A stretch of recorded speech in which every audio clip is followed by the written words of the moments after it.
The views and opinions expressed in the Golden Boot podcast are those of the speaker and do not necessarily reflect the views or positions of the Golden Boot podcast as a whole. Y'all ready to get rolling? Quiet on the set.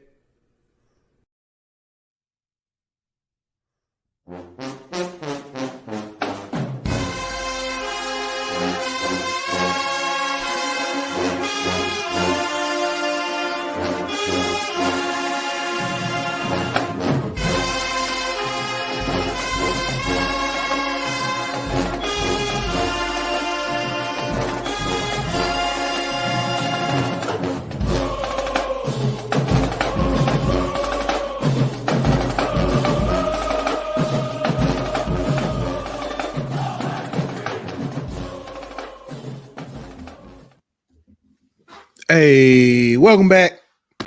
Another hot episode of HBCU. It's your boy Pooh Bear. Got my man Ant Petty Murphy in the building. What's good with you, my boy? I almost messed up. I saw it. I'm chilling, bro. I'm good, man. Not letting the Saints get to me tonight. Ain't even gonna let them stress me tonight, dog.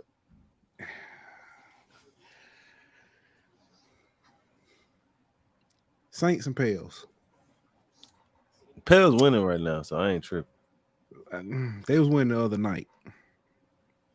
Hey, we're not talking about. I'm just gonna say, get y'all ish together. Hey, listen. Your team lost too. I know, but I wasn't betting on my team. Well, hey, shut up.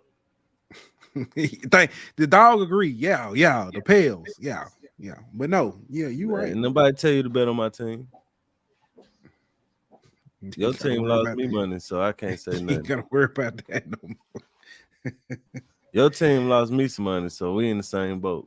Yeah. To Chicago, man. Come on, man. I know. Well, he out tonight. Bron out tonight. It's getting close to that birthday. He gonna play for Christmas and probably relax until his birthday. So, yeah, I expect a thrashing tonight because AD probably ain't gonna play much. Well, we got no Zion and we still handling business right now. So, well, that's good. It's good. Happy for y'all. Anyway, we got a good one tonight. We got some special guests coming through. Kardell Thomas, two-time national champion, will be coming through. We'll talk about the latest one, the Celebration Bowl championship. Talk about his time at FAMU, what he expects, going forward, and reflect back. I guess we can look back at his signing day and how that went, because that's gonna tie it over when we start talking about signing day with our good man Zach McKinnell, formerly of the Blue Bloods, for FCS Central. I think that's what it's called, FCS Central, Sports Illustrated. But FCS Football Central, excuse me. But yeah, man, we got that. We got to talk. Say that again. It'll forever be blue to me. Oh, most definitely. We also got to talk, man. We got to talk about expectations when we look at coaches. And I ain't gonna say expectations. Maybe that's the wrong word. We got to talk about being logical when looking at picking a head coach, and some of the criteria. What is your criteria? You know what I'm saying? We got to talk about that. So because it's some bullshiggity going down in Houston. That's why I should have named Houston. We have a problem. That's what should have been the name of the episode. But yeah, we gotta get down and talk about it. But first, man, you know what we gotta do. We gotta get a shout out to our sponsors over at BetOnline. BetOnline.ag will be back in 1 minute. BetOnline.ag is your number one source for all your sports information, stats, news, and scores. Get the latest odds, lines, and player injury reports for this year's NBA and NHL playoffs. BetOnline is always your sports information headquarters. This season, we have you covered for all your sports wagering needs. We have everything from NBA, NFL, MLB, and NHL to golf, tennis, UFC, and boxing. BetOnline is the fastest and easiest way to get your betting info, including live betting options and your favorite casino and card games that you can play right from your home. Head on over to betonline.ag today or use your mobile device to get in on the action. Be sure to use the promo code BLEAV to receive your 50% welcome bonus on your first deposit. BetOnline, where the game starts.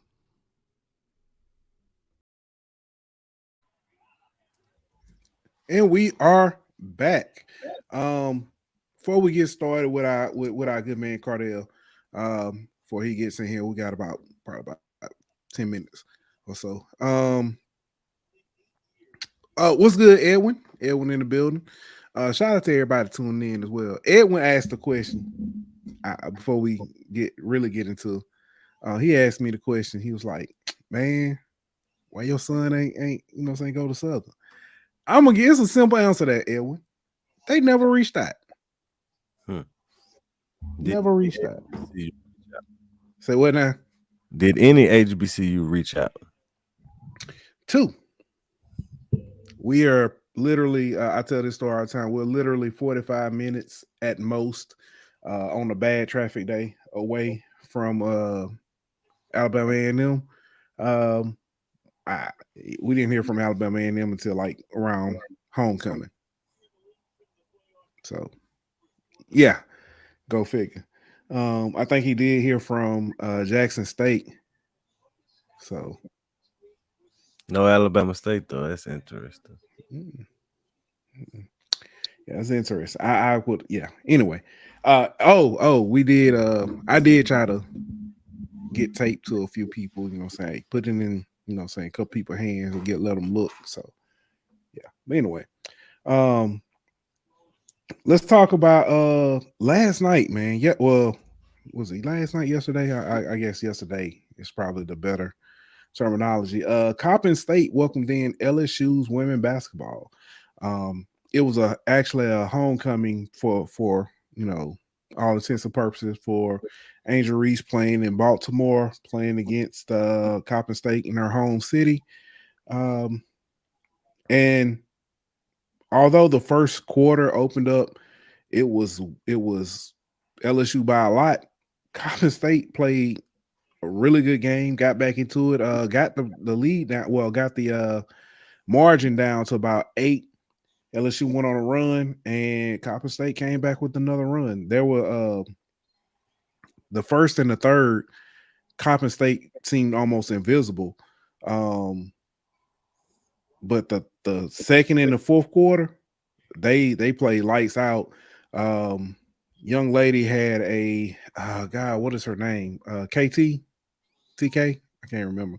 For Coppin State, she was knocking down threes left and right, and I think she was on the verge of either breaking a record or setting a record. But yeah, it was a LSU victory by a lot, but Coppin State played a really good game. So. Yeah, I mean, I just think the opportunity was huge for Coppin State. You know, it's the first time a Division I HBCU has hosted the defending national champion. And so just for that exposure, I mean, you saw the crowd, sold out crowd up for Coppin State. Just what it did for that program as far as bringing eyeballs to them and the exposure and getting their name out, huge in and of itself. But like you say, for them to kind of go out there and compete and hold their own against LSU was even, did even more for their program. So I'm just glad that Coppin State was able to reap the benefits of this and kind of gain something out of it and not just kind of be a punching bag for LSU. They actually was able to get something out of this deal. And even though it was everybody really talked about Angel Reese and made it all about Angel Reese, Coppin State still gained a lot from this. Yeah, I'm gonna have to look up the Let's see if I can get it here. The stats from your because I can't remember the young ladies. They kept calling somebody in it's funny because somebody in the crowd kept calling her name. They was like, "Go off." I want to say they were saying KT or TK. Go off. And she had a really good game. A really good game. Let's see if I'm pulling it up here now. Say what again? Tiffany Hammond. That's it. 21 points. Yeah, she was like from 3, she was deadly.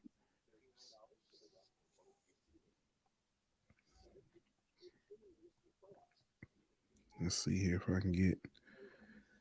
I got it coming. It's coming. Box score. There we go. Yeah, Hammond. She was 7-14 from 3. Then they had a double. Layla Lawrence had a double. Yeah. I said Layla Lawrence had a double, 11 and 11. Yeah, it was.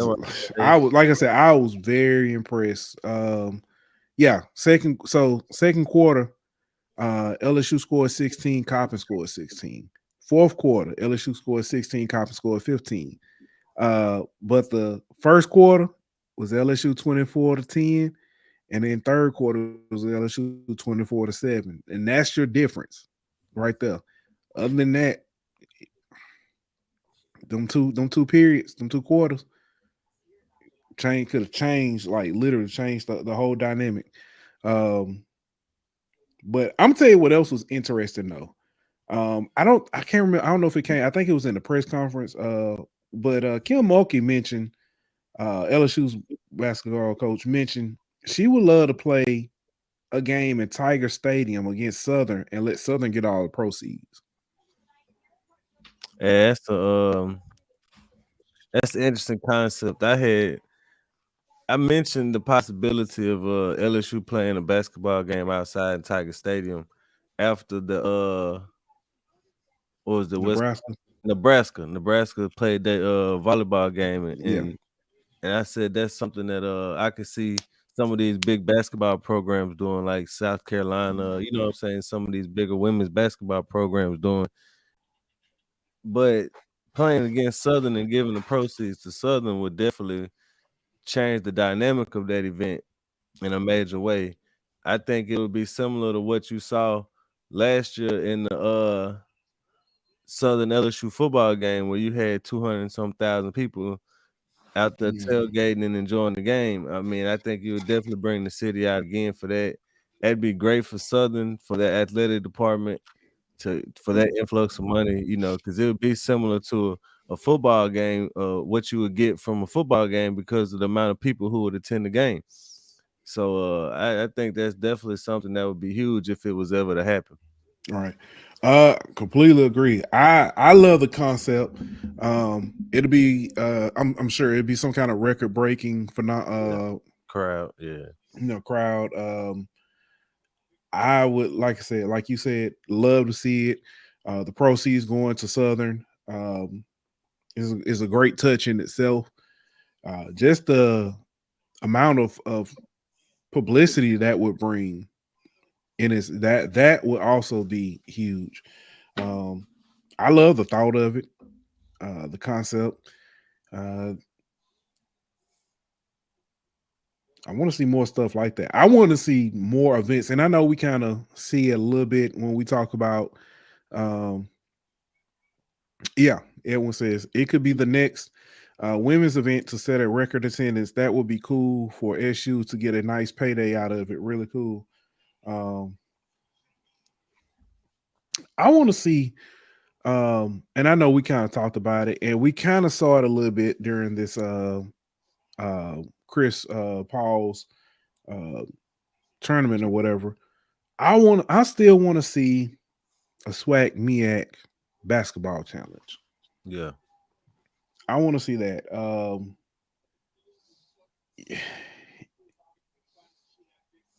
You can play it at different schools, you know what I'm saying, at the different schools to kind of, generate, but, or I don't know, would you do it in one arena? Because I think you should do it You should do it kind of like they do the ACC challenges and the Big 12, Big 10 challenges, where you do half of them at a SWAC school, half of them at a MEAC school. Mhm. You see them like, and Yeah. just that way you can get the atmosphere of the home court atmosphere. You know what I'm saying, and Right. the environment and everything of playing that at the home school. Yeah.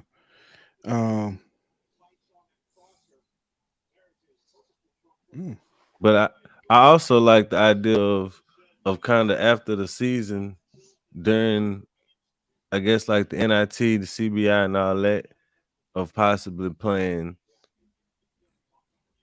no, you can't do that, because I was gonna say like a basketball celebration bowl in a sense, but you can't do that because both the conference champions will make the NCAA tournament. So Correct. Yeah. Yeah. I think I know where you was going with that. Speaking of that though, the talk of HBCU playoff has I like that idea. yeah, that's come up. This year we would have seen FAMU, Central, Howard, and Prairie View. Mm-hmm. So that would have been interesting. Lord have mercy. This man, somebody stop him. Somebody stop him. Miak Mike, who's been going through all kinds of emotions lately, says, don't put any ideas out there. Soon we are going to have a basketball CB. Lord have mercy. You're going to make me pass out at work. This man, he's so funny. I'm going to stop speaking stuff into existence, man. Yeah. But nah, I do like the idea of like you could start the following season with a game between, like, this year would have been Texas Southern and Howard won the SWAC. I mean the MEAC. Yeah. You could do Texas Southern and Howard to do like a SWAC MEAC challenge to start the season. You know what I mean? You could do something like that instead. Yeah. I can see that. Trying to think what else we got.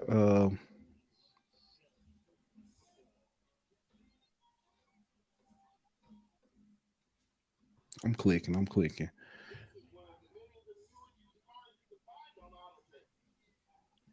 Everyone say December SWAC MEAC basketball challenge. That's why I think it will be a perfect timing for it.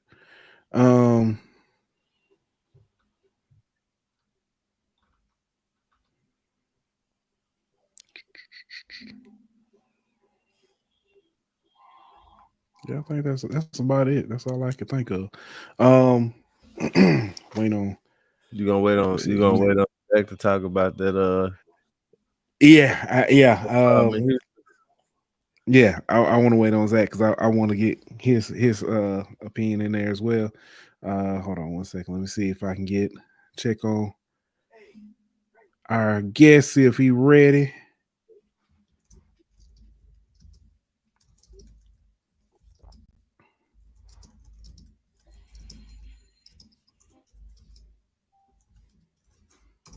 All right, he should be checking in soon.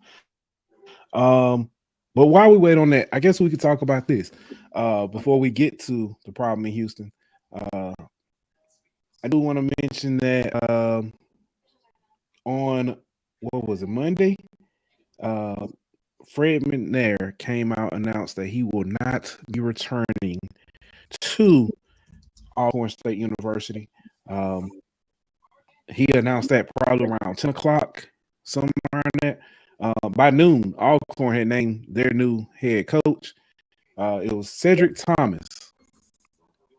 Cedric Thomas is now the new head football man at Alcorn. I think it was a good move by Alcorn to go ahead and get this done, get this announced so they can move on as well. Your thoughts? I think it it was good to keep the culture together for the team. Keep that recruiting class intact. Keep guys from hitting the portal, things of that nature. They acted very fast. It lets me know that they're confident in the hire. Mm-hmm. So I think it'll be a pretty decent hire for them. We'll see if he's ready to make that jump from coordinator to head coach. But I think he had solid defenses wherever he's been. So I think it'll be a decent hire. Yeah. Yeah, he had a stint as a head coach at Mississippi Delta Community College, also at UAPB. So Yeah. yeah, I think it was time. But we do have our guest with us. Let's go ahead and bring him up, man. Here we go. Coming to us, two-time national champion from the FAMU Rattlers, offensive lineman, none other than Mr. Kardell Thomas. Welcome to HBCU Hour, Kardell. How you doing? How y'all doing? What's going on, brother? Nothing much. Sorry to catch you drive. I see you driving, so sorry. Yeah, my bad. I'm coming back from the country. I just grabbed some greens and some turnips. I'm just coming back right now. All good. So, man, first off, congratulations. I don't know if it's a record or not, but the first man to have a CFP national championship and a Celebration Bowl national championship. You got to be the first. Yeah, I probably am the first. I was just telling my folks I'm probably gonna be on one of them Geico commercials in the future that probably come on the national championship or something like that. You're definitely gonna be the answer to a trivia question in the future, bro. Oh yeah, for sure. It's a blessing though. Let me ask you this, bro. We all seen the videos of you in high school pancaking people at them camps and all that kind of stuff. You get the LSU 5-star recruit, and then you transfer to FAMU as the national champion and all that. What's it been like kind of managing those expectations and all that and just kind of trying to keep football as the main focus? Really, it's been up and down, but not in a bad way. It's just managing everything that I got going on, and then focusing on football. It's just about kind of being an adult and maturing, so you can't do certain things that you used to do because you got so much to focus on, and it's like life or death in my situation because I'm trying to make it on the field and make it off the field in my profession. So I just take a survivor mentality to it, honestly. Kardell, I do want to go back. We know you started your career out at LSU. Spent some time there. You had an injury, and that saying once you had that, it was kind of your career at LSU was just kind of it was like you were kind of rehabbing, trying to get back to the field. And you found your way back once you got back to once you got to FAMU. What went through your head when you finally decided to move on from LSU? Really just at the time, just really killing our narratives about me, so most people don't understand when you have different staffs come in, everybody might not get the whole truth, or sometimes you might not even have a chance to redeem yourself like you should. So for me, it was just, I was at the stage to where, just being honest, you go look at the film, practice film, game film, whatever. I was always, belonged even after my injury. But when certain people, might not feel like you don't, or they don't like a certain way, you might just move. They be real critiquish about everything, especially on that level. So if you don't sit a certain way, no matter if you blocking them, dominating them, or not, if you don't sit how they want you to sit, you ain't playing. So a lot of times I found myself indirectly falling into a lot of politics that I didn't even try to get myself into because I come from, if you a dog gonna eat. So when I got to college, it was kind of shocking that I can punish somebody and then get yelled at about my technique. So it was about, just kind of trying to adjust to that every year. And especially being like a number two for 2 years or 3 years, it was like it got kind of to the point, okay, well, if I'm a two, well, I never, got the chance to be a number one. Then when I did start a couple games, I showed I can play. But after all, it was just like, no bad blood and anything like that. But like I knew like if I wanted to still fulfill my goals and get to the NFL, I knew I had to leave just off the simple fact that, it's business. And not owning 3 businesses, I understand. Like you gotta make decisions that's best for you. So at the end of the day, I just knew that like if I put that much of a bad taste into, some people's mouth, then I knew I had sense enough to know I need to get out of here and go somewhere that's gonna, value me. So, I left, ended up getting on the East West Shrine Bowl watch list and a couple other bowls. So I just knew, that was really the most high telling me I needed to move. And I graduated, and it's always, live purple, live purple go, however it go forever. But it was a business decision. So that's really what led to it. And then me being in agriculture, and then FAMU being one of the best agriculture schools, in America, it was kind of like a no-brainer too, especially me owning a farm and stuff like that. So I guess really like jumping in that portal, I got to see the other side of life, especially being a regular student for 7 months and seeing how they got to live and how some of them might have to get jobs and stuff like that. I got a taste of the real world for the first time. So that's really what led to a decision. I just had to make a man decision. So when you got to FAMU, was that kind of like a second chance for you in a sense? Is that kind of how it felt to you? Oh yeah, most definitely, because like that was the first time like I'm getting measured by scouts and stuff like that. Then you finding out, you know what I'm saying, like, okay, you on their radar. So at LSU, you know what I'm saying, I wasn't, really getting told who was looking at me. So now going somewhere where, okay, you the lineman coming in, you got the potential. Then, you got Coach Joe Henry. He came from LSU with me. He been to a couple of SEC schools, so he actually know how to coach and develop. So it was a no-brainer because I'm going there, now I'm getting developed. Now, I got somebody who believe in me. So it most definitely was a second chance because now I ain't in the same place I was last year. Yeah. Kardell, I actually got to see you play when y'all played A&M in Huntsville. I actually got the chance to come to the game, see you play. And the first thing I saw when I looked at you, I think I called in. I was like, man, Kardell look good. I was like he looked stronger, he looked bigger. I was like, Kardell look good.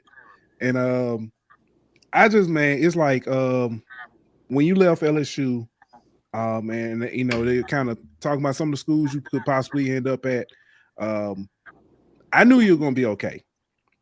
Wherever you went, knew you were gonna be okay. It was mostly just I just wanted to see how the story, I ain't gonna say ended, but how the story continued for the most part. So I do want to talk about the championship Celebration Bowl. Being that you, like I said, were on the 2019 LSU team, were you able to kind of help the guys in the locker room kind of bring some of that experience with you and stuff? Oh yeah, so when you play with, really when you think about it, like I was a freshman on that team when I was hurt, but I got a chance to obviously practice play with Joe and them guys. So when you looking at guys that's great dudes like that in the NFL right now, we look at everybody that was on that team and what they doing in the NFL right now. As soon as you get in the locker room, everybody gonna want to ask you about them. And then on top of that, they can kind of tell, like when I walked in the locker room, I moved like a SEC player, like I was, I'm on point, you know what I'm saying? Certain ways that like I showed, like, okay, well, this how it is on the next level. So most definitely, and I just made them, well, not made them, but I just had, I guess I brought that, I guess I could say I brought exactly what we need into the locker room. Like Coach Simmons and them playing for somebody like been on the winning team before, and know what I'm saying, know how to win, because I've been winning since Lily. What I'm saying, I won my first championship at 9, so I've been winning. Like my whole football crowd never was a loser, so it's like I know how to win. And me coming in there, a lot of times people don't understand, like, no matter where you go, it's politics and everything everywhere. So I broke a lot of stereotypes when I came into fam locker room, because a lot of times they think grass be greener, but it really don't. Like I told them, like, man, I was just like, what I'm saying, I could be just like y'all. You feel me? So that's really what it was. Once they seen like I was one of them, what I'm saying, coming from PW HBC, they want to see like if you square or not. So like once they seen, you feel me? So once they seen I wasn't square, okay, it's like I gained their respect. And that was the best thing for us. Like everybody that came from different schools, once we earned each other respect, like we took off. Like, the whole year we was up and down with offense. Then the past like 3 months, we just clicked. So once we learned each other, and then we just all brought the same attitude that I planned on bringing and instilling from jump. You know what I'm saying? Like I said, we took off. So I can answer your question. Winning the championship definitely like brought a lot of light into the fam locker room. What was it like playing for Coach Simmons? Man, it's great because man, Coach Simmons is who he say he is. Like even the championship game, like I got a flag, he took me out, but he was supposed to do that. Let me calm down, put me back in. You know what I'm saying? Now we doing what we supposed to do. Like he a real down to earth dude. He ain't gonna never do nothing shiesty against you. And like I said, on Twitter, like a few coaches like be who they are. Like you got some coaches who when they camera on, they're gonna be a great person. But as soon as all of that asshole Coach Simmons, he's the same way. Like what you see with him is what you get. And ain't too many coaches I can say that about. So playing for him was great. And with me coming back, I'm just ready to see what we do again. Okay. So you are coming back. Oh yeah, I'm coming back. I got goals to fulfill. I feel like I was supposed to win some kind of award, but I ain't the kind of person to, say anything about it. I'm internalize and then use it for fuel. We play some big games next year, Miami and Troy. So I'm definitely gonna show everybody again. So that's really what I'm focused on. And like I said, being a draft prospect and really making history at film, being a lineman drafted out of there, that's my goal. And I know I can reach it. So Yeah. I'm coming back for sure. You look at what FAMU done did the past few years. They could put guys in the league. So Right. you picked a school that's known for doing that. So you right on track. Yep. Yeah. Let me ask you this before we let you get out of there, because like you said, you got some greens to eat. I know you mentioned goals and stuff. What is some advice I guess you would give to another player who may be in a similar situation where they feel like they're not getting the respect they need, or they may be falling into the politics of things? What is some advice you would give another player? Really, the advice I would give them is really honestly go with your gut feeling. And two, like I said, before, realize like, man, it's a business. Like this game is a business. Yeah, I would have knew that at 19, I would have been fucked off. So the best advice I can give is if you could be real with yourself and say, I should be playing, and you can go look at your film and you can sit up here. You got people, let's be real, like sometimes people might be like, oh, people just gonna co-sign with you. But I know exactly what I did when I was getting rich on the court. I sent my film to coaches who was gonna tell me the truth, and they like, nah, bro, like yeah, like I gotta agree with you. So just be real with yourself. Look yourself in the mirror, and if you need to work harder, go harder. But if you're in a position where you working hard and it's still not happening, you feel like you're on a hamster wheel. And 9 times 10, just straight up, that's something going on in the staff room. That's just what it is. Because a lot of times you know what I'm saying, especially for people that be around football, you might look on film and say, okay, he working harder than him, but they like him. Don't get in your feelings about it. Just go somewhere where you value. So that's why I can say to anybody who is in my position, go where you value and don't take it as a slight. Don't take it as beef or anything, because shoot, it's a business. At the end of the day, they're gonna keep on being in school and going on with their career. So you got to go on with yours. And most of the time, when you approach it like that, coaches don't even get mad that you're leaving because they understand they would do the same thing if they got a call for more money. So that's really what it is, just being real. Because a lot of times athletes, we don't treat it, especially college athletes. I know me for sure. I didn't treat it like a business with a mature mindset, and that's what led me to get emotional when I ran 60 yards down the field and block for the running back, and this dude ran 10 yards, don't hit nobody, but they congratulate him instead of getting mad about like, nah, y'all saw me run. Okay, I know what it is. Okay, let me shut up, keep working hard, and if I need to get out of here, get out of here. That's the best advice I can get anybody. Don't make it emotional when you going with your move. Just leave and make sure you go the best place for you. And also, don't always look at NIL money, because remember, it's still name, image, and likeness. So you still giving up your name, image, and likeness for $1. So be strategic about everything that you're doing. And that's the best advice I can give them for sure. That's real right there. I like it. Hey, Kardell, congratulations again. I hope I have you back sometime. Talk with you For sure, again. man. Yeah, for sure. I'm getting my philanthropy now, so I definitely love podcasting. Like I say, y'all was cool, so I definitely do it again. Ain't no problem. Anytime, bro. Before you go, anything you want to plug, let everybody know where they can help. Any, I know you said you're doing philanthropy, but go ahead, tell the people what they can help you with, or what you got going on.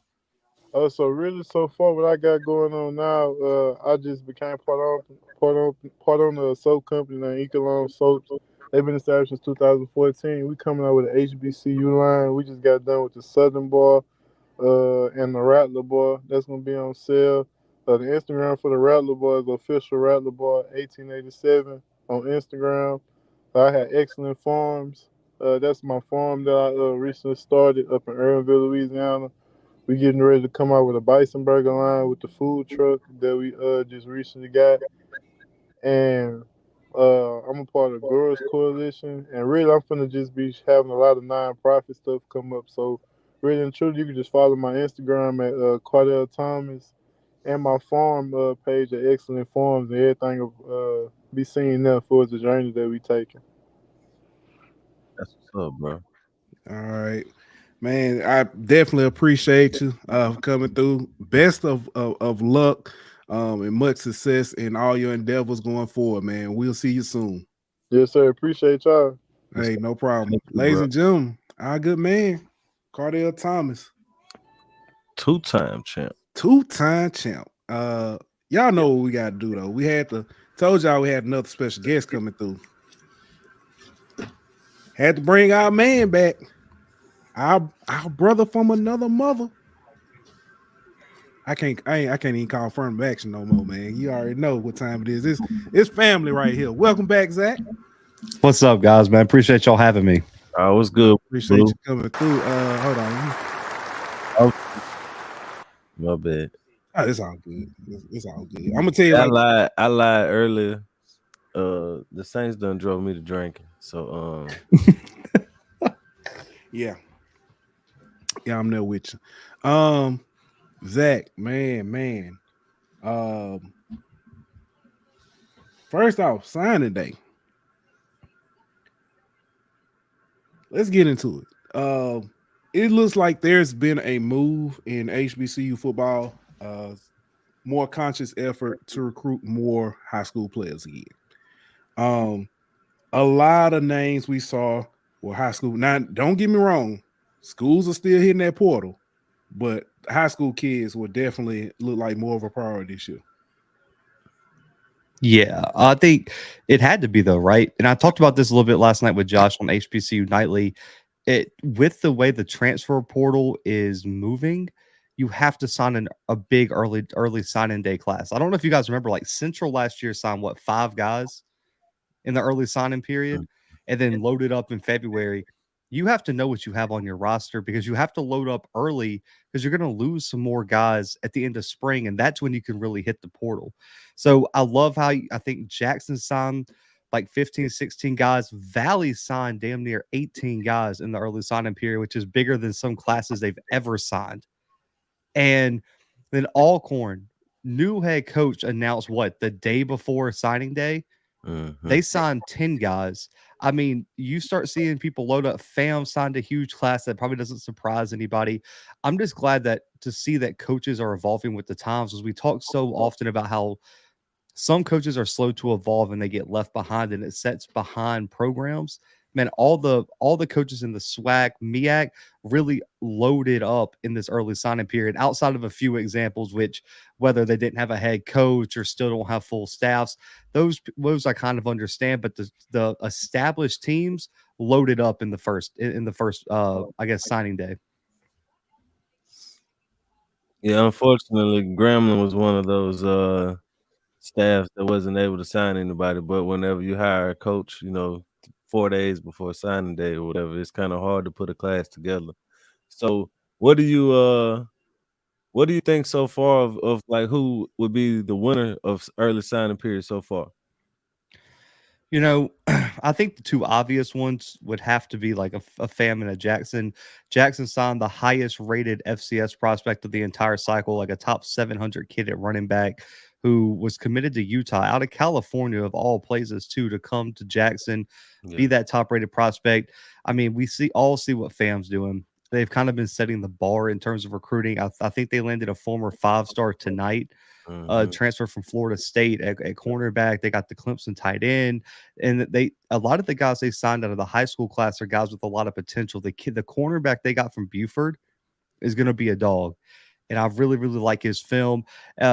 But two underrated ones, I think Alcorn I'm looking at just because of all the, I guess, circumstances they had to overcome for them to land such a strong class, which is probably, I think, top 3 in overall talent with a first-time head coach, is just insane. And so I give them a winner, and then a big shout out to Valley too, man. Back-to-back years where they signed the highest rated prospect in school history. Another 3-star running back that broke the record, and they signed one of the biggest classes in the SWAC, and they had, if I'm not mistaken, more than one 3-star commitment, and they did it all over the place. They were recruiting Tennessee, they hit the JUCO level, they hit the high school circuit in Mississippi, and they were over in Texas as well. So those are the 4 programs that really stuck out to me. Val, I saw Valley sign, and it caught my attention. Kid out of Iger, Brandon Pierfort. He's a dog. Oh man,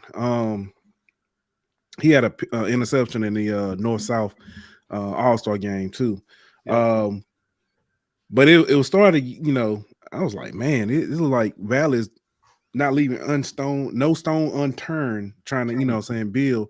I keep saying, I kept saying last year, this year might be the year that Valley kind of, I don't want to set the bar too high, but Valley makes a turn, shall I say, you know, where it's like, instead of us looking at Valley as a, you know, homecoming, you know, saying maybe they win 1 or 2 games.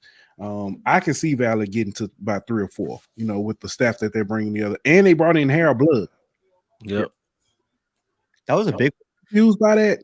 I was confused by that, considering that the freshmen that they have, but he was the only scholars. He was like one of the only scholarship guys they had coming back, though, if I'm not mistaken. Okay, well that makes sense.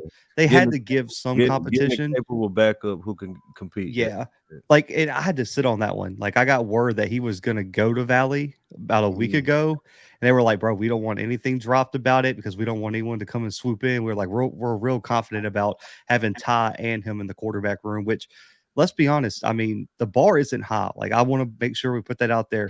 That might, just with Ty and Harold, that might be the most talented QB room that Valley's had in what, 5, 6, 7 years. Yeah. I mean, that's a good pickup for them, but I was confused. It makes sense now though, but I was confused when I first saw it. Like they got the freshman kid who showed a lot of promise. Why bring him in? But that's a great backup to have though. Probably one of the better backups in the SWAC. Yeah. Who was, I guess you can say, a bit of a disappointment as far as recruiting? Like who I that's kind of hard to answer. And that may not be a fair question.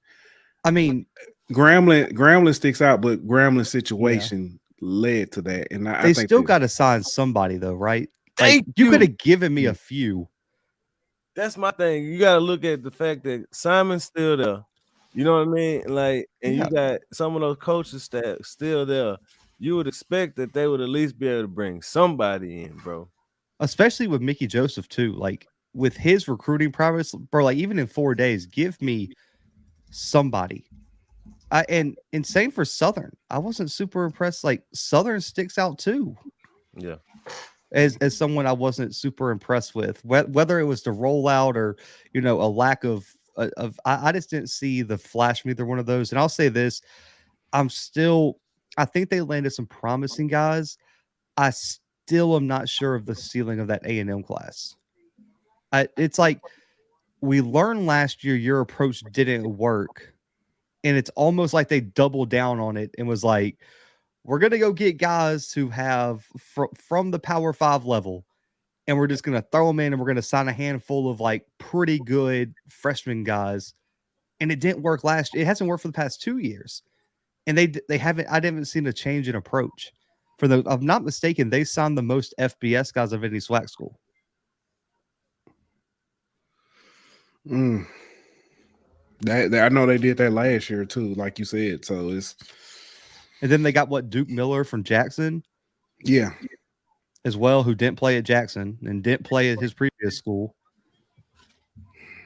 I don't know what the potential is there. So those are the three, but and then Texas Southern, I mean, obviously sticks out, but again, I think coming in, we all three could have said they weren't going to sign anyone. Hard to sign somebody when you don't got to coach it out. Yeah, maybe the board can recruit some people. Should we go there now? Might as well.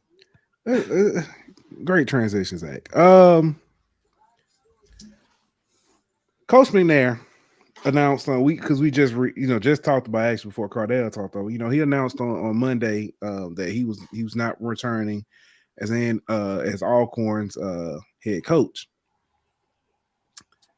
Everything like a done deal, and then it was like hold my beer.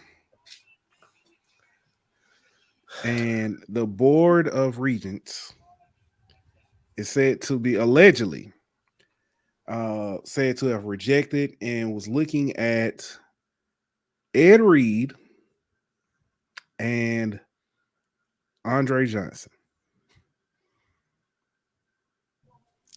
I'm so glad that's not our problem anymore. The bad part is it's going to be a problem for everybody until someone gives them a shot. Or until people stop feeding into it and stop mentioning his name for every never going to happen. Open.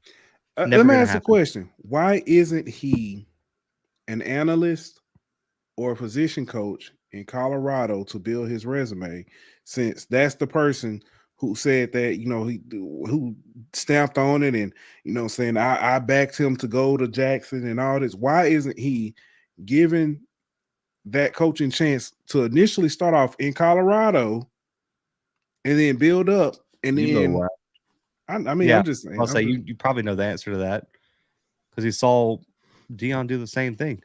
Kinda. I mean, Dion at least coached in the high school level, but he thinks because of his name and because of the resources, like it's almost like when you're playing poker, he's bluffing it to a point. He's either going to hope you call this bet and hire and then he'll release these resources, or he's bluffing that he has all these resources he's willing to bring in or offer. And when you let him in, he's betting on himself to either go find those resources or that you're going to forget that what all he promised. I'm kind of torn on the situation because I do think there's a 50-50 split right now where there's people who completely overreacted to what he did. Was he wrong? Yes. But people are acting like he went out into the street and just shot somebody and like he can never have a job anywhere ever again. Like if he comes in, apologizes, does the right thing, like I think everyone will forgive him. But at the same time, too, he's got to show that he took the steps to change. So I just think there's extremes on either side. And then you got the people who are willing to hire anyone at any time just because it's a big name. And that's not right either. It's just, and I agree with you, until he goes somewhere and gets a job as an analyst or someone ultimately takes the risk of hiring him, we're never going to hear the end of this. Yeah. That's my next question. What's the attraction to Andre Johnson? I'm trying to figure out where this came from. Craig says that the Texans made the call for AJ. You got to think, because let's be honest, a lot of the board members, even without doing a whole lot of research, are probably people who have deep ties to Texas, who probably are all big Andre Johnson fans. And once, I want to say, was it the Houston Chronicle right after the opening that had like a whole release about why Andre Johnson was the choice for this job? So he started the PR campaign early in this process. And I just think there's two people who aren't going to budge. And you're looking at it. I need to know, outside of name recognition, what Andre Johnson brings that let's not even just focus on McNair. Let's focus on all the other candidates you interviewed. Tremaine, was it Maxey. Brett Maxey, even Mickey Joseph, who you aren't getting now, but you interviewed him. What does Andre Johnson have other than name recognition over those other coaches in terms of coaching pedigree? What does either one of those guys have over those candidates? I will say this: Ed Reed's not a legit option from the people I talked to, and I got listen. My guy that I talked to is connected in Texas. I mean, works for Dave Campbell's Texas Football. Like, that's my dude. Ed Reed's not going to be the head coach there, but the Andre Johnson smoke is actually real. They are really holding out for him, and I want to say he hasn't been a coach anywhere. I want to say he was like a player personnel guy or something like that somewhere once, but I just don't see I don't see how that works, especially because you set them back now. National Signing Day was yesterday. Yep. And instead of getting a coach with Fred McNair, who I know had staff ready to come with him, instead of signing a class that was probably going to come with him, now you miss signing day and you're going to give it to a guy with no coaching experience whatsoever. And it's just like, man, fingers crossed, maybe all these kids will want to come play for him because he's Andre Johnson.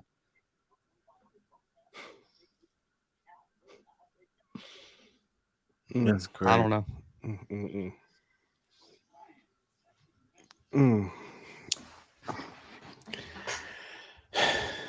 Wow. Politics. To say the least. And this is a good question too. It says, do high school and college players know Johnson? Because, and that's a good question because I was in high school when he had his run with Miami, and he played his career, and then that was it. The biggest thing that people may even recognize him from, or them kids, is you already know I'm going with, Zach. Where he beat Cortland Finnegan to death at midfield. Yep. That might be Yeah, and I see Craig in the chat. The AD has no power here. The AD is the one that took Fred to the board and got denied. The AD signed off on Fred. The AD doesn't have the power here. Man, I'm reading this article from the Houston Chronicle. It's hilarious. Oh my gosh. It looks like Andre Johnson might have wrote that himself. If Texas Southern is lucky and smart, Johnson will go into the Hall of Fame as the Tigers' head football coach. Like, they really wrote that.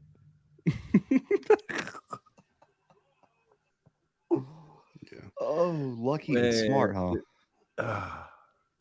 Yeah, and that might be true. Will Davis said that. I'm sure Houston area kids know Andre Johnson. Yeah, and I'm sure a lot of some people do, but it's we also got to realize, like, a lot of yeah.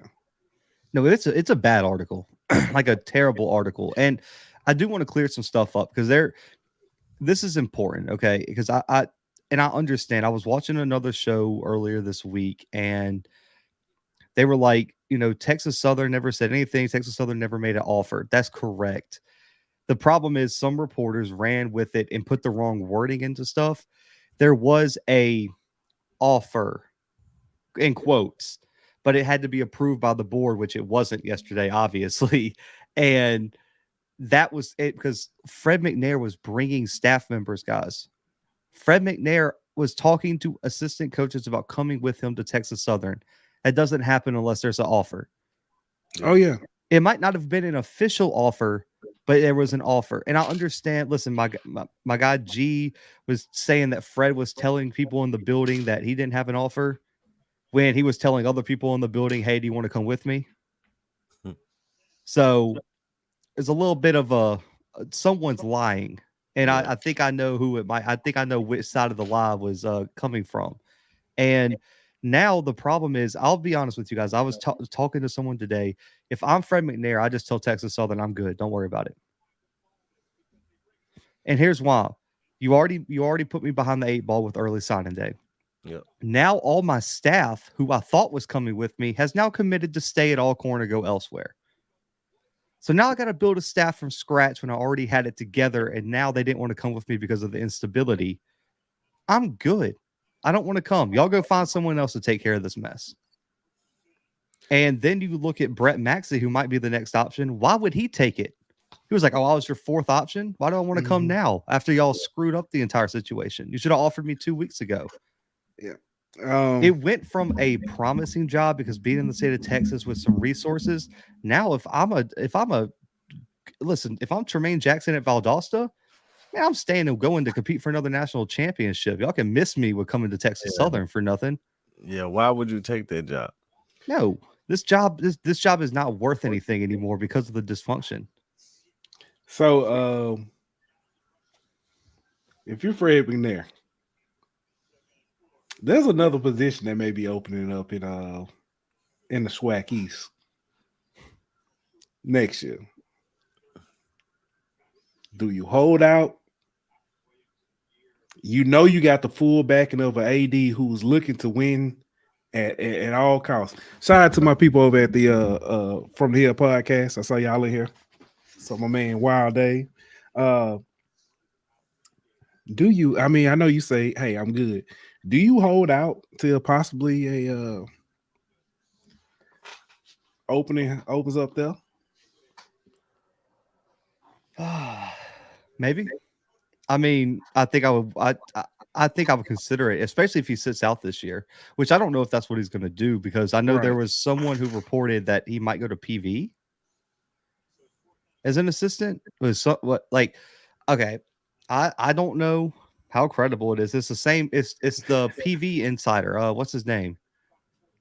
Jesus, he was the one that reported about the Ashley Robinson contract that ended up falling through. Mike Prince. Yeah. Apparently there was some smoke that he reported that Fred would consider going to PV for a year. I don't know how true it is, but that is something that was out there today. If I'm Fred McNair, I just chill out a year. Probably not dying for money. You just got off your contract, man. Take a year off and then, man, go take the A&M interview. Or and who knows? There's probably going to be other jobs open. Let's just be honest. We just saw Dooley, who went to the SWAC championship 24 months ago. Now he's the OC at Grambling. Well, I mean, there's Bub McDowell contract is up after next year, and I don't think they're going to let him go. I mean, especially look at the West right now.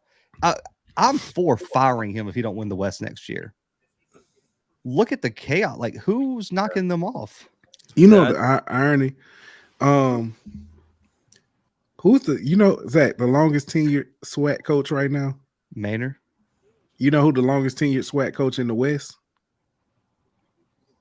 Ooh, in the West? Yep. Is it Bubba? Yep. That's crazy. Yeah.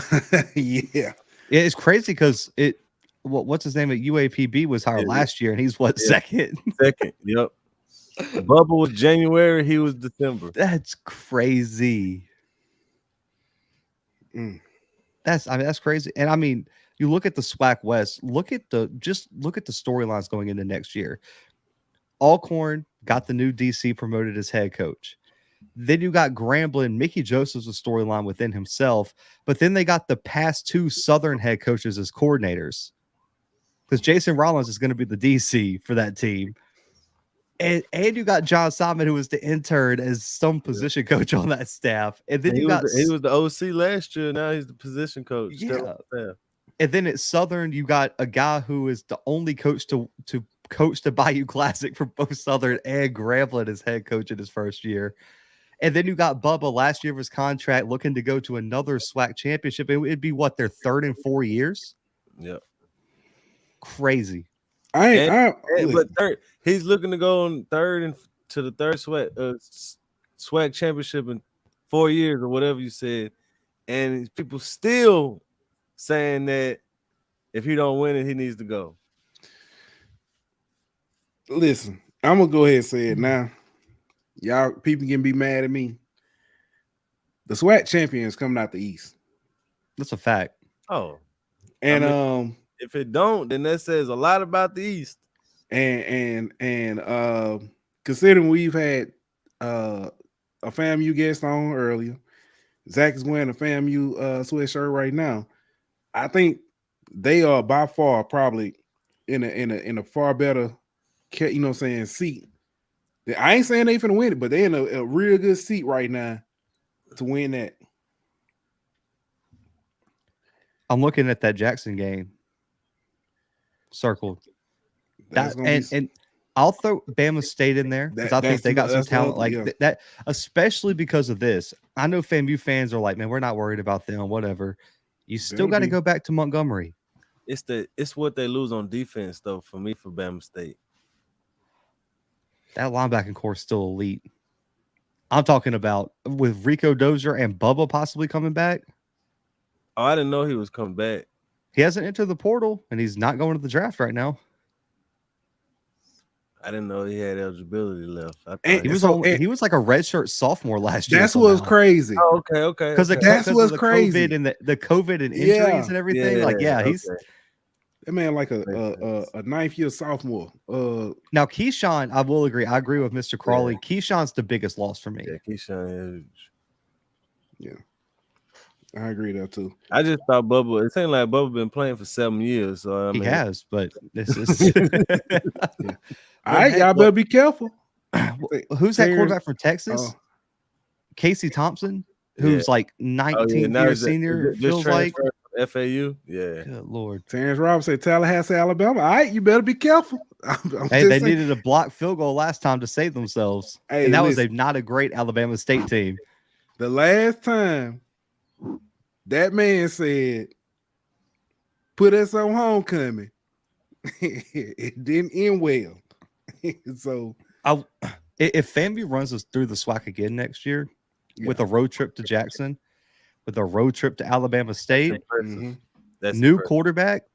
That's what. Yeah, that's impressive. They said hashtag save the SWAC at the Celebration Bowl. It's going to be hashtag pray for the SWAC if Willie gets rolling like that. Yeah, I mean, he might with the way he's been recruiting.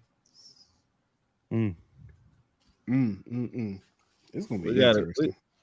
Man, yeah, that game in Jackson though for FAMU, especially if Jacoby and Morgan, keeps developing and making the steps he's making, man, that's gonna be that game. That better be like, what's the vets capacity, like 58, 60K somewhere right now. It's got to be. It's got to sell out. Like if any game's gonna sell out the vet right now, it has to be that one. Got to be the one. Yeah, I'm with you.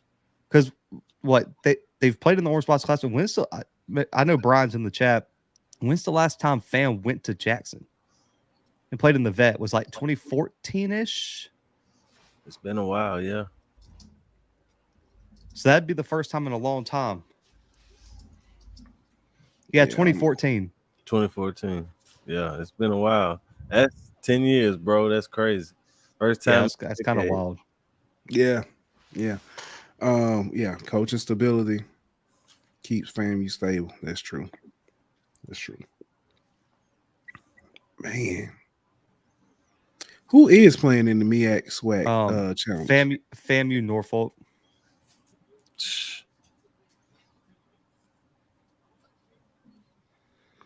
Yep, FAMU Norfolk State, and then the another big game. If I'm not mistaken, FAMU goes to South Carolina State to play Chinnis-Berry too. Yeah.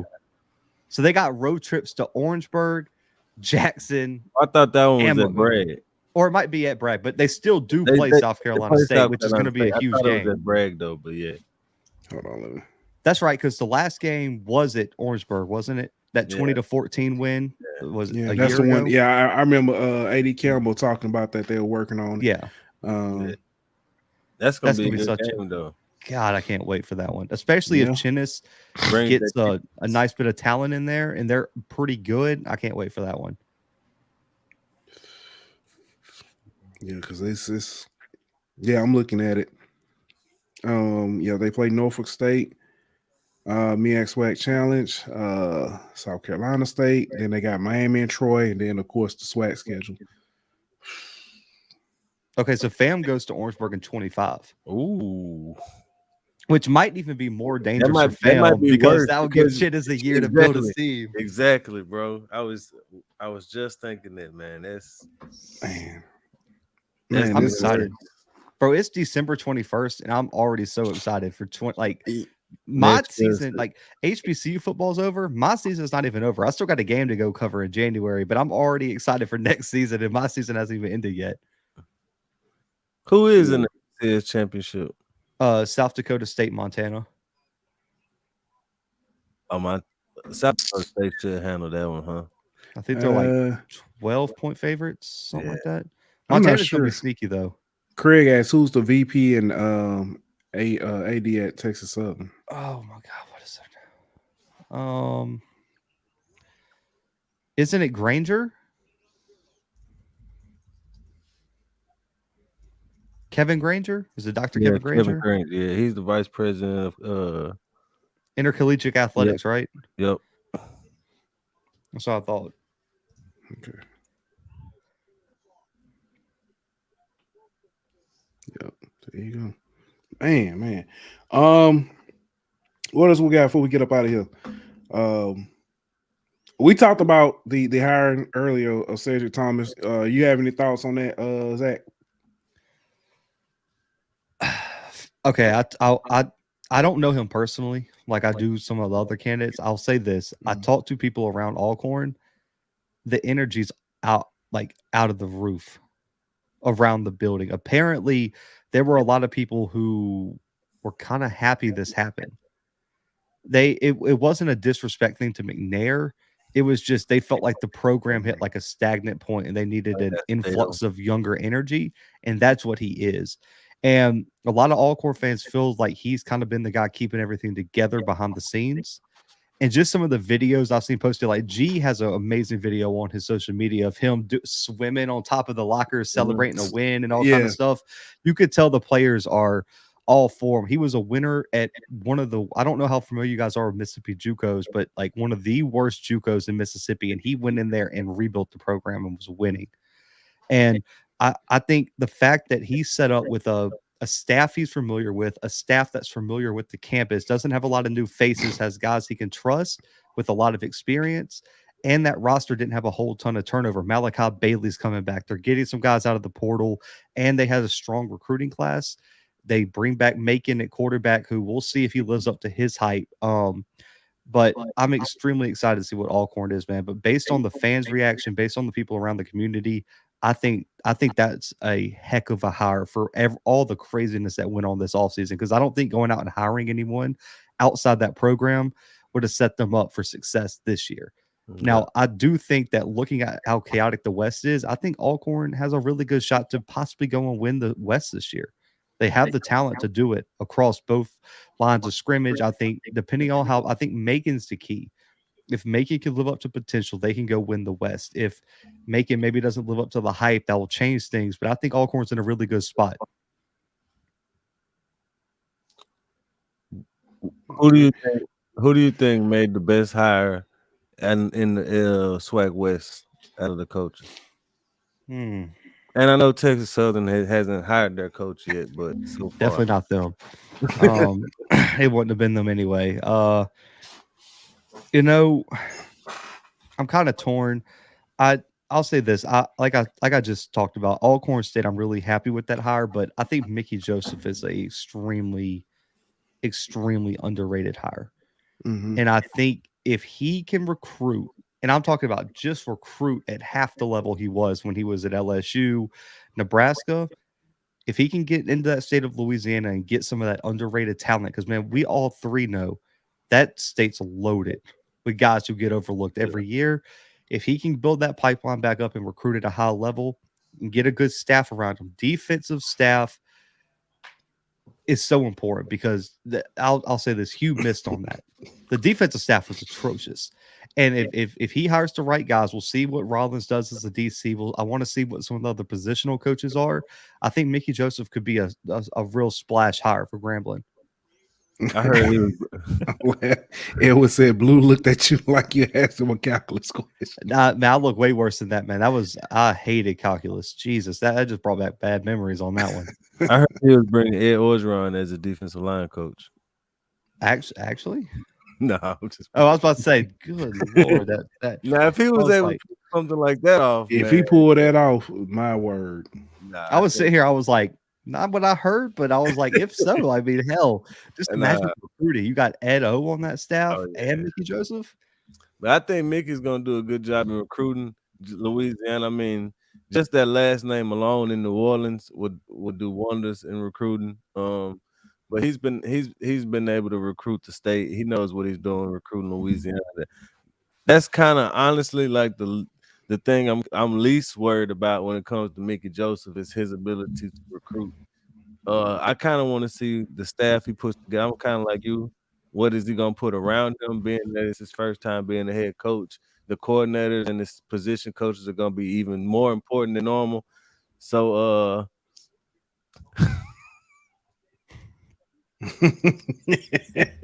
Elwin, log off. Log off right now. We gotta put you in timeout in the chat. On that one was wild. But yeah, I just want to see what he puts around him because that's going to be even more important than normal considering it's his first time being the head coach.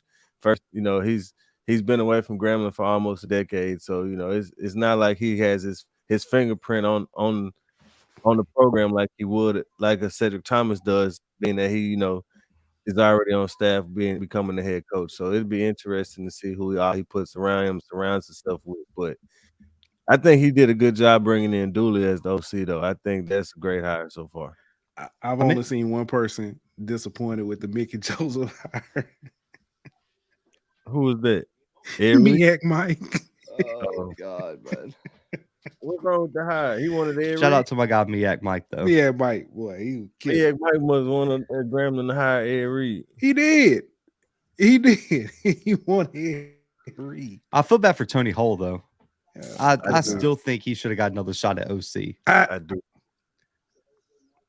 And I swear I said that. The same thing, I swear I said that. Yeah. But I don't even know how much of the offense was him last year, though. I heard he called plays up until midpoint of the season when that offense started to regress. They took it away from him because of politics. Yeah. That's what I'm saying. Like, I don't know how much of that was him last year. I know he had his hand on it at first, but you could kind of tell that it wasn't the same offense all season.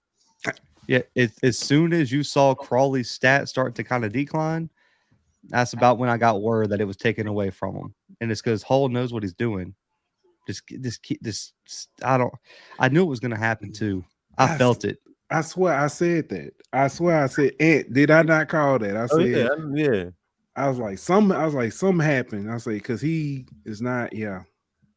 That I'm telling you, and I know this is bold, they would have won the West if they would have just let Hull keep calling plays. Mm. And it's because there were too many big personalities in that room, and I think it's telling that they kept Simon and Hull's looking elsewhere. That's all I'm gonna say about that. Yeah, I kind of agree. I kind of figured it was only gonna be one of them that stick around, and they picked the wrong one. But you know me. I'll say it. I'm cool. I'll take the heat. The thoughts and statements said by me does not represent what Pooh or Ant think. Yeah, I just feel like they kept Simon for other reasons other than strictly on the field. I think that's the reason why they kept Simon. But and I think there's Tony Hole was great at recruiting the New Orleans area. You have Mickey Joseph now, so that's kind of an overlap. You know what I mean? I think some of those kind of things factored into it as well. It wasn't just strictly the X's and O's and who would be a better position coach or who would be better, coach on field. It's kind of some of those factors that played into it. Yeah. Politics as usual. Yeah. Yeah.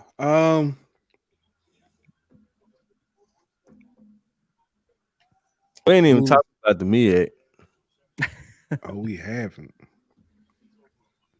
We have not. The swag been so chaotic that it ain't really been much. The MEAC's so peaceful, right? Nothing really talk about. They're like everyone had a decent signing day and everything. Ain't much going on over there. Everybody, they all copacetic over there. They had one of the biggest coaching hires this offseason. We talked about it for 2 days for the most part, and it's been quiet. And everybody been like, "What's going on with the SWAC?" SWAC just dysfunctional, man. The SWAC West. Yeah, that's true. The East has been kind of chill. It's just kind of been like who has the best recruiting class. this year. Yeah, This the West is like, hey, who's going to coach? Because I mean, I'm telling you, it's going to be like as fast as the coaching circuit's moving, someone's going to end up firing a first-year head coach. I just feel it. Wow. Ooh, no comment. I almost Yeah, said I think we both thought about the same school on that one. Yeah, I could see it.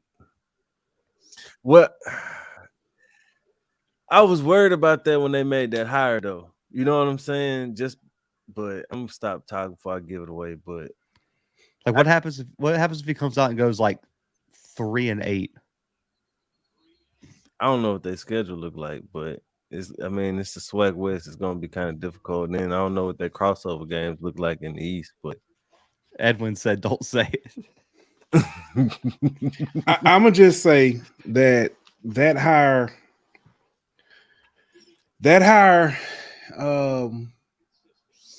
was this is what I was told in person. That hire is disappointing, but it is a hire that comes with low expectations. By who? By the administration, because the fans definitely don't have low expectations. The fans ain't tempering their expectations. I know, but I think it's the administration because they're looking at it as a this will get me by till I find who's next. It's like I said, a 1-year rental. But could we see McNair? No, I don't. Maybe. I guess it depends on what he does this offseason. It'll be a race. The longer Texas Southern doesn't have a coach, the less wins I'm projecting on next year. I'm just going to say that, though. That just the thought of McNair there is very interesting to me.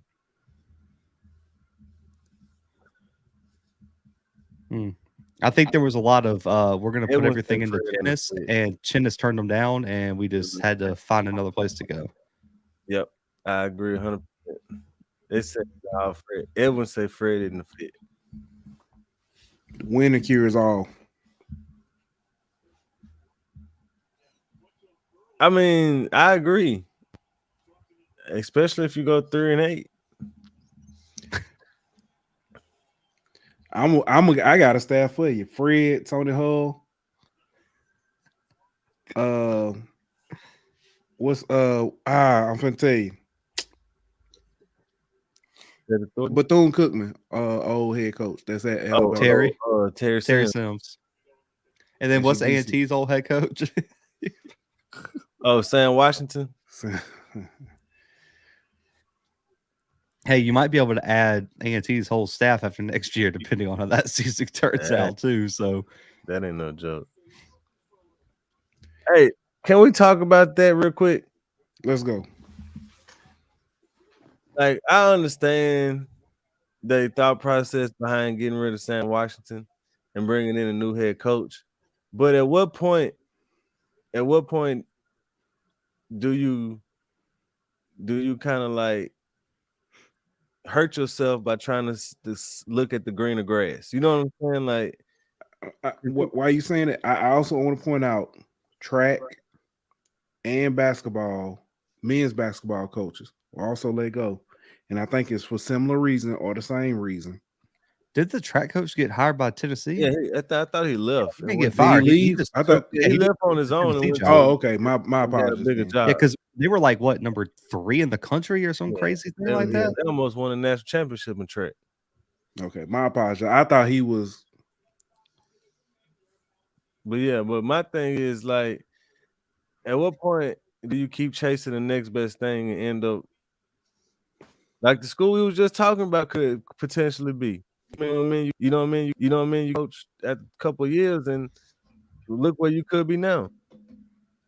You know, A&T set themselves up for failure though, because I'm not going to say I know for a fact, but I have a feeling even keeping Sam Washington, they might not have went 1-10, but they were probably going max 2-9 with that schedule. If they would have kept Sam for 1 year, everyone would have been cool with him being fired. and then you could have done whatever you wanted.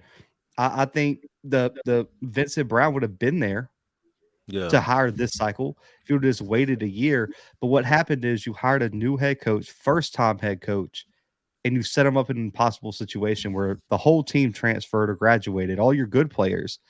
You set them up with a okay team, brand new coaching staff. They fall on their face, and now it's kind of like now you're fighting for your life, and there's so much pressure on him. I don't know if he's going to be able to dig himself out of the hole that he made year one. That schedule was tough, but if you keep Sam, some of those players might not transfer, and you might not look as bad the beginning of the season as you did this year. You know what I mean? And part of it to me is just the optics and the perception of it. If you actually have a passing offense, maybe people are okay with you losing some of these games. You know what I mean? But the fact that you go out there and look so inept that people aren't going to give you a pass. Yeah. It was just the optic, like you said, the optics were terrible. That it was what, week 9 or 10 before they hit 1,000 yards passing on the year. Yeah. I mean, how many games did they go without 100 yards? 1,100 in a game. Yeah, that's what I'm saying. Yeah. There were games where they were 30, 40 yards past. I mean, the bad part is that running back's a stud. He would start anywhere else in the country. That Kenji Christian kid, the transfer from Virginia Tech. Yeah. Kid's a dog. But it didn't matter because that team was terrible. Everyone says they said they made the move because Brown gave them an advantage having coached in the conference before. But there's only so much familiarity matters if you're a first-time head coach. You know what I mean? You still got to know what you're doing as a coach, and you still got to be able to go out there and execute. Yeah, it didn't matter at the end of the day. I mean, he had a good understanding of what it takes to get beat in that conference too. So I'll be honest. As much as I hate it for A&T, I hate it for Vincent Brown because I do think he was a good coach. And William and Mary's defense had a good year this year, but there were still times where there was reports coming out of that camp that they missed Vincent Brown. They don't think they nailed their DC hire. So everyone would have been in a better place if A&T just didn't make that move. And Vincent Brown now, because let's be honest, we know what's going to happen. If he falls on his face here, he might not get another shot ever. Mm-hmm. And I hate it for him because he was one of the biggest up and coming names in FCS football at this level in the CAA. And now he might just be relegated to a coordinator role. Yeah, that's the unfortunate part about taking a job like that where you set up for failure in a sense. What's before we let you go, what's the latest with Tennessee State? What their recruiting class look like and all that good stuff?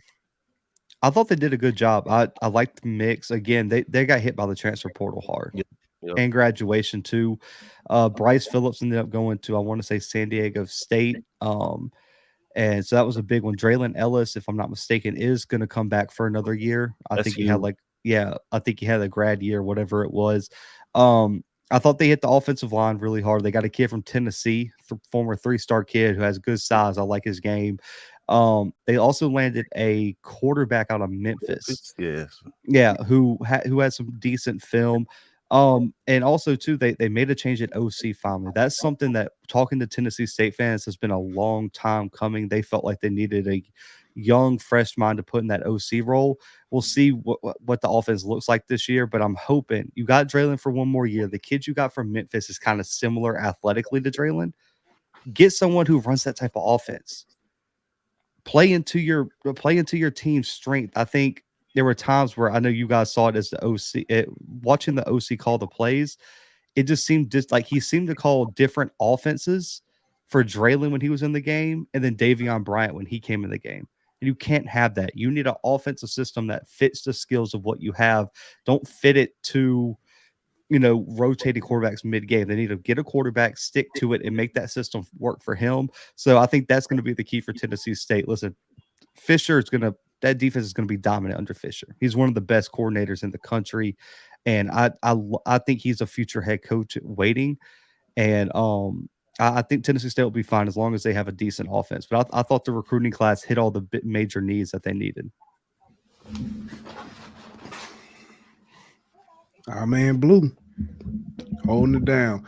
Hey, just a little bit of the sausage, how the sausage is made. Pause. Y'all, I'm gonna tell you how good Blue is. I hit him up last minute, like real last minute. I was like, "Hey, can you?" He's like, "Yeah, I got you. No problem." Came in dropping bombs. Hey man, like I already told you guys, anytime y'all need me to hop on, just hit me up and I'll make time for you guys. You already know how it is. Yeah, That's why you our guy, Blue. You're my boy, Blue. My man. I bet you All heard that 100 times, man. A million times, especially going to games now. Oh yeah. Oh yeah, it gets crazy because I don't even listen for my name anymore because half the people don't even know like my actual name is Zach, and so it'll just be Blue. Blue. Oh man, that's funny. But man, I appreciate you guys. Appreciate you. No, we appreciate you. Tell the people where they can find you. Oh, he already hopped off. Okay. Well, y'all know where to find him. You on Instagram, I mean on Twitter, on X, the Bird app. Man, we got anything else before we get up out of here? Nah, that's about it, man. All right. We'll be back next week sometime. Merry Christmas. Happy holidays to y'all. Until then, we out. This show was presented by betonline.ag. Bring me my money.